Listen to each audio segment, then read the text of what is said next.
Student, आज हम start करेंगे क्लास 12 में फर्स्ट चैप्टर में रिसीव पेमेंट अकाउंट, यानी रिसीव पेमेंट अकाउंट बनाना आज हम सीखेंगे कि रिसीव पेमेंट अकाउंट कैसे तैयार किया जाता है, कैसे बनाया जाता है। आज इसके बारे में हम पढ़ते हैं। तो जैसा आपके सामने एक एग्जांपल ले रहे हैं कि निम्न जानकारी से 31 मार्च 2018 को समाप्त होने वाले वर्ष के लिए जैन क्लब थांदला का प्राप्ति भुगतान खाता तैयार कीजिए। अब इसमें कुछ आइटम दिए हैं आपको, जिनमें चंदा दिया है, दान प्राप्त है, प्रवेश शुल्क है, किराया प्राप्त है, विनियोग पर आय है, बिजली व्यय, कर, वेतन, सचिव का मानदेय, स्टेशनरी, लघु व्यय, बीमा, ये आपको आइटम दिए हैं। इन आइटमों से हम आज प्राप्ति भुगतान खाता तैयार करना सीखेंगे। और मैंने अपनी लास्ट वीडियो में आपको बताया था कि प्राप्ति भुगतान खाते का प्रारूप क्या होता है और साथ ही उसमें कौन कौन से आइटम लिखे जाते हैं या आते हैं। सो गाइस, अपन स्टार्ट करते हैं उसको बनाना।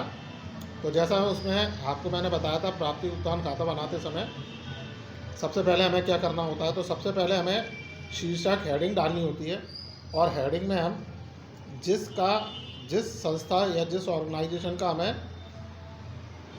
रिसीव पेमेंट अकाउंट तैयार करना है उसका नाम, तो अपना यहाँ नाम है जैन क्लब थांदला, तो हमने नाम लिखा।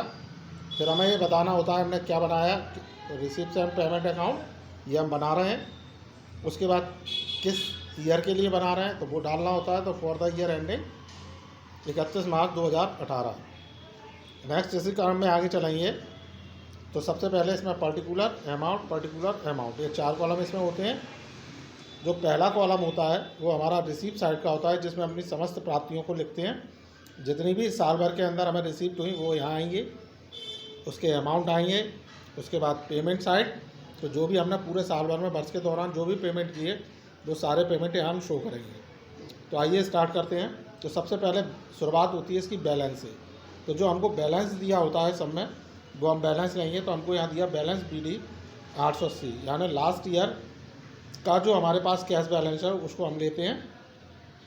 तो उसे हम टू बैलेंस BD के नाम से शो करते हैं। तो हमने लिया 8880।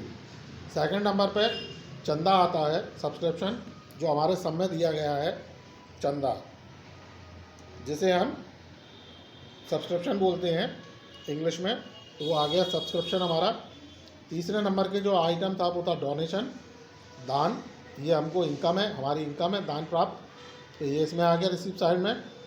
फिर उसके बाद प्रवेश शुल्क, एंट्रेंस फीस, इसके बारे में भी मैंने आपको बताया था कि एंट्रेंस फीस क्या होती है। तो एंट्रेंस फीस आ गई। उसके बाद किराया प्राप्त, रेंट रिसीव्ड 1050, ये सब में दिया, वो हमने लिख लिया। उसके बाद इंटरेस्ट ऑन इन्वेस्टमेंट, विनियोगों पर आए, वो हमारी 590 रुपये। इस तरह से हमने सारे रिसीप्ट साइड की अमाउंट इसमें लिख ली। अब पेमेंट साइड की बात करते हैं। तो पेमेंट साइड में सबसे पहले हमको इलेक्ट्रिसिटी एक्सपेंसेस दिए हैं, तो वो हमने लिखे। टैक्सेस दिए 100 रुपीज़, टैक्सेस लिखे। सैलरी दी है 4500, वो हमने लिखा। और सचिव का मानदेय यानी ऑनोरेरियम 500 रुपये, तो वो आ गया। स्टेशनरी 70 रुपीज़, पेटी एक्सपेंसेस 180 और इंश्योरेंस 60 रुपीज़। तो इस तरह से पेमेंट साइड के सारे आइटम हमने इसमें शो कर दिए, लिख दिए, जैसा कि आपको इस पर स्क्रीन पर दिख ही रहा है। इसके बाद हमें इसका बैलेंस निकालना होता है। तो बैलेंस निकालने का सिंपल तरीका होता है कि जो रिसीप्ट साइड है, सबसे पहले हम रिसीप्ट साइड का टोटल करते हैं। 12,500 इसका टोटल आया, जिसमें से पेमेंट साइड का जो टोटल है उसको हम माइनस करेंगे पेमेंट साइड के यहाँ से लेकर जितने भी एक्सपेंसेस हैं।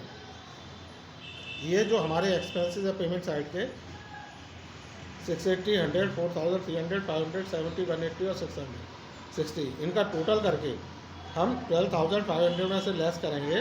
तो जो निकल के आएगा वो हमारा बैलेंस CD आ गया 6610, यानी ये जो बैलेंस है, ये बैलेंस अब हमारे पास है, यानी इतना कैश हमारे हाथ में है, और यही हमारा रिसीव पेमेंट का आंसर होगा। सो गाइस, आपको ये सम समझ में आया होगा, और इससे रिलेटेड सम आपकी बुक में दिए हुए हैं, आप अपनी बुक में से उनको करें। और करते